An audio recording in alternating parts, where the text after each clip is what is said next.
வணக்கம், நான் உங்க வாசன். டிடிஎஃப் எப்படி இருக்கீங்க? நல்லா இருப்பீங்க நம்புறேன். சீரியஸாவே சொல்றேன், டிடிஎஃப் இப்படி ஒரு மாசிவான கம்பேக் அதுவும் இவ்வளவு சீக்கிரம் நம்ம கொடுப்போம்னு சொல்லி நினைச்சு கூட பார்க்கல. ஸோ ஒரு யங்ஸ்டரோட கனவு, லட்சியம், ஆசை, திறமை எல்லாத்தையுமே பார்த்தீங்கன்னா கிட்டத்தட்ட 10 வருஷத்துக்கு அழிச்சது பார்த்துட்டீங்கன்னா என்னைக்குமே பார்த்தீங்கன்னா மன்னிக்கவே முடியாத ஒரு குற்றம்னே சொல்லலாம்.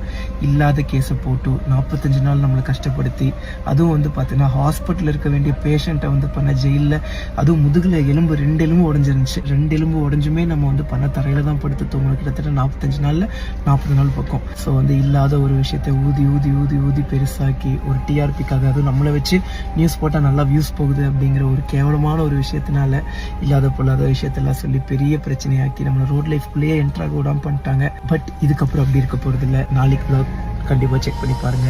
நாங்கள் வீழ்ந்தோம் என்று நினைத்தவர்களுக்கு நாங்கள் வீழவில்லை, காத்திருந்தோம். இனி நீங்கள் காத்திருங்கள் எங்களது சாதனைகளை பார்க்க. அண்ட் என்னை சப்போர்ட் பண்ணக்கூடிய நல்ல நல்ல உள்ளங்களுக்கு லவ் யூ ஸோ மச்.